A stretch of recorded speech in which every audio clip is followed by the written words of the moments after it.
सबसे पहले आपको इस वक्त की बड़ी खबर बताते हैं। बड़ी खबर राजधानी पटना से मिल रही है। तो पीएम के आगमन को लेकर देखिए तैयारियां पूरी कर ली गई हैं। पटना प्रशासन काफी ज्यादा अलर्ट मोड पर है। कारकेड रिहर्सल के जरिए ये पूरी समीक्षा की गई है। गांधी मैदान तक प्रधानमंत्री नरेंद्र मोदी का ये काफिला जाने वाला है, जिसकी तैयारी और रिहर्सल आज की गई है।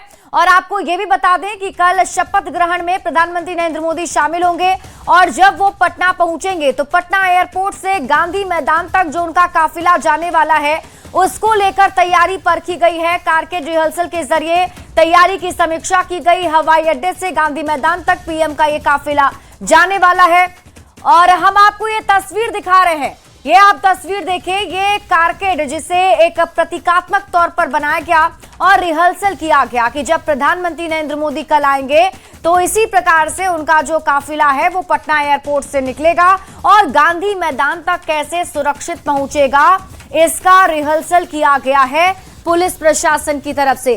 क्योंकि कल पीएम मोदी जो है वो सीधे एयरपोर्ट से गांधी मैदान जाने वाले हैं, जहां वो भव्य इस शपथ ग्रहण समारोह में शामिल होने वाले हैं। तो इसमें उनके सुरक्षा को लेकर के चाक चौबंद इंतजाम किए गए हैं।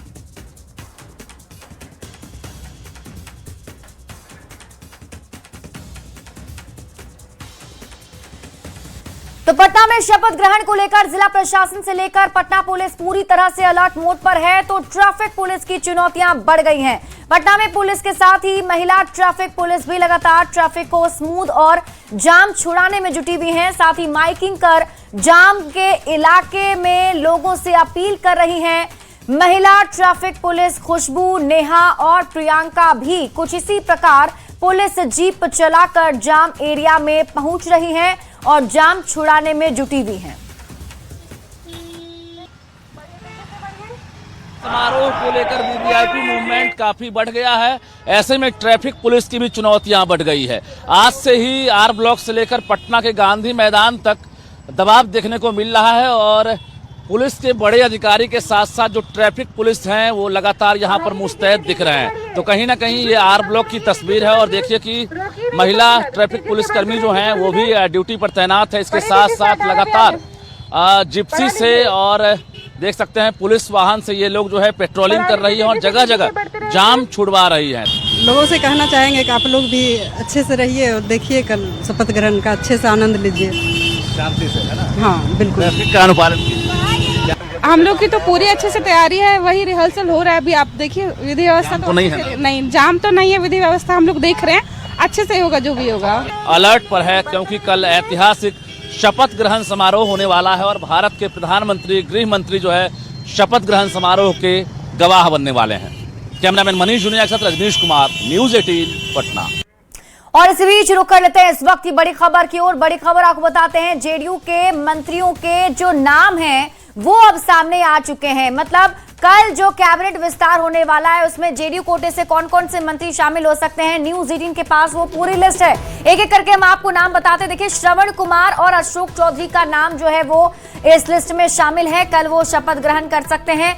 लेसी सिंह और मदन सहनी, इन दोनों का नाम भी फिक्स माना जा रहा है। इसके साथ ही जमा खान और सुनील कुमार, ये नाम भी फिक्स माने जा रहे हैं। कहा जा रहा है कि शीला मंडल और रत्नेश सदा भी मंत्री मंडल में शामिल होने वाली हैं। बुलो मंडल, भगवान सिंह कुशवाहा, इनके नाम भी इस लिस्ट में शामिल हैं। मतलब ये जो नेता हैं वो मंत्रिमंडल में शामिल होंगे। तो जेडीयू कोटे से 12 मंत्रियों की लिस्ट जो है बनाई गई है। अब उस लिस्ट में देखिए, निशांत कुमार, पूर्व मुख्यमंत्री नीतीश कुमार के बेटे निशांत कुमार का नाम भी चल रहा है। पहले आप सभी को पता था कि निशांत कुमार डिप्टी सीएम बनाए जाएंगे, उस रेस में उनका नाम चल रहा था, लेकिन उन्होंने फिर मना कर दिया।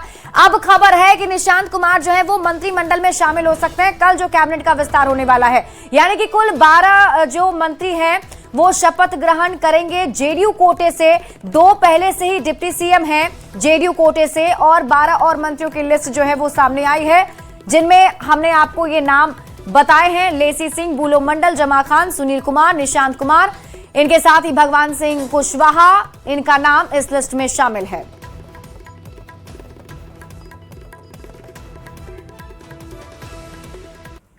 तो पटना से आपको एक और बड़ी खबर बता देते हैं। सम्राट कैबिनेट की बैठक से जुड़ी बड़ी खबर। बैठक में 20 एजेंडे पर मुहर लगी है। तो इस वक्त की बड़ी खबर आपको बता रहे हैं पटना से। देखिए, सीएम सम्राट की कैबिनेट की बैठक हुई और इस कैबिनेट की बैठक में 20 एजेंडे पर मुहर लगी है। में किया जाएगा। जल संसाधन विभाग के अगले 3 एजेंडा थे जहां पर कटाव निरोधक कार्य की स्वीकृति दी गई है। पहला था बक्सर कोइलवर गंगा तटबंध के 58 से 59.20 किलोमीटर के बीच, इसके सामने गंगा नदी के दायां तट पर ग्राम गंगापुर, भुसौला, नंदपुर एवं दामोदरपुर में इसकी प्राकलित राशि 52,56,41,000 रुपये मात्र है। दूसरा एजेंडा था गंगा नदी के बाएं किनारे बल्ली टोला से सबलपुर पछियारी टोला तक कटाव निरोधक कार्य, इसकी प्राकलित राशि 57,55,34,000 रुपये। तीसरा एजेंडा था जल संसाधन विभाग का गंगा नदी के बाएं तट पर अवस्थित ग्राम गनियारी में कटाव निरोधक कार्य, प्राकलित राशि 64,52,53,000 रुपये की, इस पर स्वीकृति दी गई।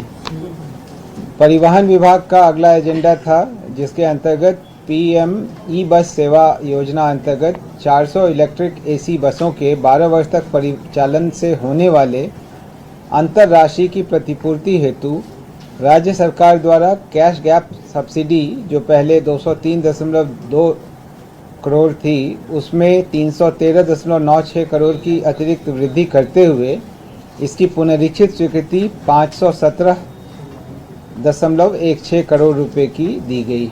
इसका विभिन्न वर्षों में व्यय किया जाएगा। विज्ञान प्रौद्योगिकी और तकनीकी शिक्षा विभाग का अगला एजेंडा था BIT मेसरा का जो पटना में विस्तार केंद्र है उसके संचालन के लिए विज्ञान प्रौद्योगिकी और तकनीकी शिक्षा विभाग एवं BIT मेसरा रांची के बीच समझौता ज्ञापन किया गया था। इसकी अवधि को 17 दिसंबर 2015 से 16 दिसंबर 2030 तक के लिए विस्तारित किए जाने की स्वीकृति दी गई। वित्त विभाग का अगला एजेंडा था जिसमें 7वें राज्य वित्त आयोग के अवधि विस्तार की स्वीकृति दी गई। 11वां एजेंडा था स्वास्थ्य विभाग का जिसमें सीतामढ़ी में राजकीय चिकित्सा महाविद्यालय एवं अस्पताल का नामकरण मां सीता चिकित्सा महाविद्यालय एवं अस्पताल सीतामढ़ी के रूप में किया गया। सूचना प्रौद्योगिकी विभाग का अगला एजेंडा था जिसमें बिहार राज्य विधानमंडल के दोनों सदनों के माननीय सदस्यों तथा राज्य सरकार के पदाधिकारियों एवं कर्मचारियों को आर्टिफिशियल इंटेलिजेंस के क्षेत्र में गुणवत्तापूर्ण प्रशिक्षण देने के लिए नामांकन के आधार पर प्रतिष्ठित संस्थानों के चयन की स्वीकृति दी गई। 13वां एजेंडा था नगर विकास एवं आवास विभाग का राज्य के चुने हुए शहरी केंद्रों को आर्थिक रूप से सशक्त एवं उत्पादक बनाने तथा एकीकृत शहरी आर्थिक क्षेत्रों के विकास के लिए विश्व बैंक से $500 मिलियन ऋण की सहायता प्राप्त कर बिहार अर्बन ट्रांसफॉर्मेशन प्रोग्राम क्रियान्वित करने की सैद्धांतिक स्वीकृति दी गई। पथ निर्माण विभाग का अगला एजेंडा था जिसमें OPRMC के लिए पथ निर्माण विभाग के 19,305 किलोमीटर लंबाई। तो अभी आप कैबिनेट सचिव को सुन रहे थे जिन्होंने बताया कि किन महत्वपूर्ण एजेंडों पर आज कैबिनेट की बैठक में मुहर लगी है। बढ़ेंगे आगे और अब बात कर लेते हैं लॉ एंड ऑर्डर की।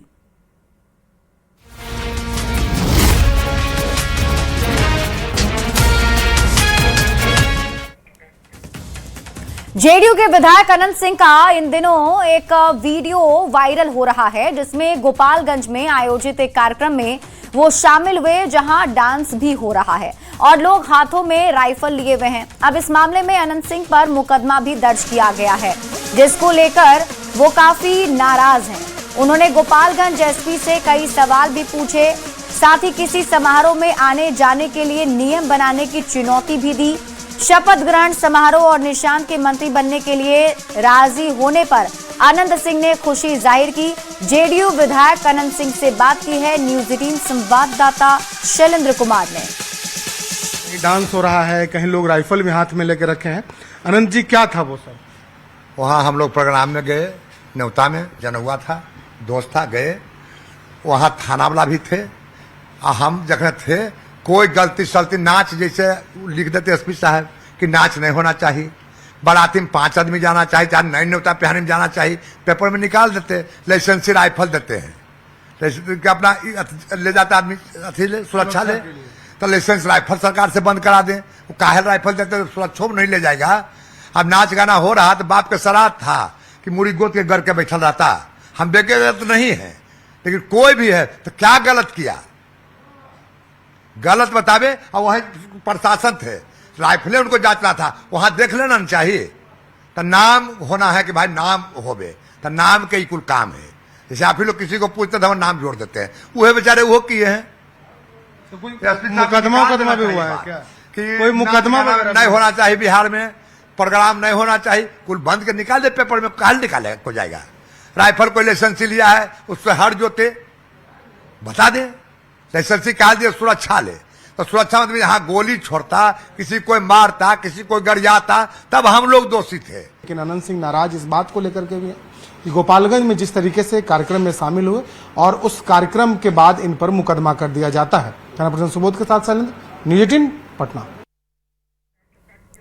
और इस बीच रुक कर लेते हैं बड़ी खबर की ओर। सिवान से इस वक्त की बड़ी खबर मिल रही है। बड़ी खबर आपको सिवान से बताते हैं, जहां जीरादेई में आभूषण दुकान में लूट की खबर मिल रही है। बदमाशों ने फायरिंग कर लूटपाट की वारदात को यहां अंजाम दिया है। जानकारी के मुताबिक जामापुर बाजार में मौके पर अफरा तफरी मच गई। लोगों ने एक बदमाश को पकड़ भी लिया, जिसकी जमकर पिटाई की गई है। पिटाई के बाद आरोपी को पुलिस के हवाले किया गया और फायरिंग से पूरे बाजार में दहशत का माहौल बन गया। ये तस्वीर हम आपको दिखा रहे हैं, सिवान की आप तस्वीर देखें, जहां लूटपाट की वारदात को अंजाम दिया जा रहा था। ग्रामीणों ने एक आरोपी को पकड़ लिया है, जिसके बाद उसकी जमकर पिटाई कर दी गई। खबर आपको मोतिहारी से बताते हैं, जहां पिपरा थाना क्षेत्र में पुलिस ने शराब तस्करों के खिलाफ एक बड़ी सफलता हासिल की है। पुलिस ने चकबारा गांव के पास से H42 सड़क के किनारे छापेमारी कर एक पिकअप वैन से भारी मात्रा में देशी और विदेशी शराब बरामद की। दरअसल सूचना मिलते ही पुलिस टीम ने सड़क पर सघन जांच शुरू कर दी थी और इसी दौरान संदिग्ध पिकअप को रुकवाकर तलाशी ली गई, जिसमें छिपाकर रखी गई शराब बरामद हुई। पुलिस ने कुल 267.6 लीटर शराब जब्त की है, जिसमें विदेशी शराब 177.6 लीटर है और देशी शराब 90 लीटर के करीब बताई गई। वहीं पुलिस की भनक लगते ही ड्राइवर और कंडक्टर भागने में सफल रहे। हालांकि पुलिस ने दोनों की पहचान कर ली है। उनकी गिरफ्तारी के लिए आगे की कार्रवाई की जा रही है।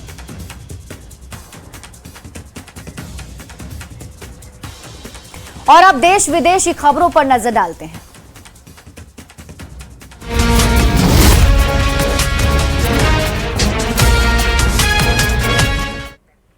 तो इस वक्त की बड़ी खबर आपको बताते हैं, सूत्रों के हवाले से इस वक्त की बड़ी खबर सामने आ रही है। पश्चिम बंगाल को लेकर बड़ी खबर है। तो पश्चिम बंगाल को लेकर इस वक्त की एक बड़ी खबर सूत्रों के हवाले से आपको बता रहे हैं। शुवेंदु अधिकारी होंगे नए सीएम, यानी कि नए सीएम को लेकर के देखिए अब बात सामने आ रही है। 8 मई को बीजेपी विधायक दल की बैठक होगी, जिसमें अमित शाह 8 मई को कोलकाता भी जाएंगे और बताया जा रहा है कि इसी बैठक में विधायक दल का नेता चुनना है। लेकिन जो जानकारी है सूत्रों के हवाले से कि शुवेंदु अधिकारी नए सीएम पश्चिम बंगाल के बनेंगे, यानी बीजेपी विधायक दल के नेता के तौर पर उन्हें चुना जाएगा और फिर वो पश्चिम बंगाल के नए मुख्यमंत्री बनेंगे। तो पश्चिम बंगाल विधानसभा चुनाव में हार का सामना करने के बाद टीएमसी प्रमुख ममता बनर्जी ने चुनाव आयोग पर गंभीर आरोप लगा दिए हैं। मुख्यमंत्री पद से इस्तीफा नहीं देने का ऐलान कर दिया है। वहीं इस्तीफा नहीं देने वाले ऐलान पर बीजेपी नेता शुवेंदु अधिकारी ने ममता बनर्जी पर तीखा हमला भी बोला। उन्होंने दो टूक शब्दों में कहा कि कोई भी इस देश में संविधान से ऊपर नहीं है, संविधान के मुताबिक ही सब कुछ होगा। ममता का अल्टीमेटम है, हालांकि देखना होगा कि अब इस पर आगे क्या होता है। इसमें पार्टी प्रवक्ता बताएगा, कॉन्स्टिट्यूशन में सब लिखा हुआ है, ज्यादा बोलने की जरूरत है। वहीं पूर्व केंद्रीय मंत्री राधा मोहन सिंह ने कहा है कि 5 राज्य में चुनाव नतीजों के बाद पीएम मोदी पर अटूट भरोसे का निर्माण हुआ है। उन्होंने कहा कि बिहार के लोग सौभाग्यशाली हैं कि पीएम मोदी कल बिहार आ रहे हैं। उन्होंने ये भी कहा कि पीएम मोदी के प्रति देश में जो विश्वास है उसकी तस्वीर पटना के गांधी मैदान में भी दिखेगी। चुनावों के बाद पूरे देश में देश के यशस्वी प्रधानमंत्री श्री नरेंद्र मोदी जी के प्रति अटूट विश्वास का निर्माण हुआ है और हम लोग बिहार के लोग सौभाग्यशाली हैं कि कल प्रधानमंत्री जी पटना आ रहे हैं। आज हमारे जिला की बैठक थी, हमारे सारे विधायक और जिला भर के कार्यकर्ता थे। बड़ी संख्या में कल सब 10:30 बजे तक पटना गांधी मैदान में पहुंचेंगे और पटना के अंदर कल जो दृश्य होगा, मोदी जी के प्रति जो विश्वास अटूट है, जो जन समर्थन है, उसका प्रगटीकरण कल पटना शहर के अंदर दिखाई देगा। ऑपरेशन सिंदूर के 1 साल पूरे हो गए हैं। पहलगाम हमले के बाद भारतीय सेना ने पाकिस्तान में घुसकर आतंकी ठिकानों को तबाह किया था। भारतीय सैनिकों ने पाकिस्तान में घुसकर आतंकियों और उनके सरपरस्तों को जो मुंहतोड़ जवाब दिया था, उससे पूरे देश का सिर गर्व से ऊंचा हो गया। 6-7 मई 2025 की रात को पाकिस्तान में कई आतंकी ठिकानों को निशाना बनाया गया था। यह ऑपरेशन कुछ दिनों तक जारी रहा। भारत ने नियंत्रित युद्ध रणनीति दिखाई और पाकिस्तान को करारा सबक भी सिखा दिया। भारत ने पाकिस्तान के दिल पर प्रहार किया। लश्कर-ए-तैयबा, जैश-ए-मोहम्मद और हिजबुल मुजाहिदीन के प्रमुख ठिकाने ध्वस्त हो गए। अमेरिका के राष्ट्रपति डोनाल्ड ट्रंप ने प्रोजेक्ट फ्रीडम पर कुछ दिनों के लिए रोक लगा दी है। उनका कहना है कि ईरान के साथ बातचीत आखिरी स्टेज पर पहुंच चुकी है और जल्द ही दोनों देशों के बीच पीस डील साइन हो जाएगी। उधर विदेश मंत्री मार्को रूबियो ने कहा है कि अमेरिका का ईरान के खिलाफ ऑपरेशन एपिक फ्यूरी खत्म हो गया है।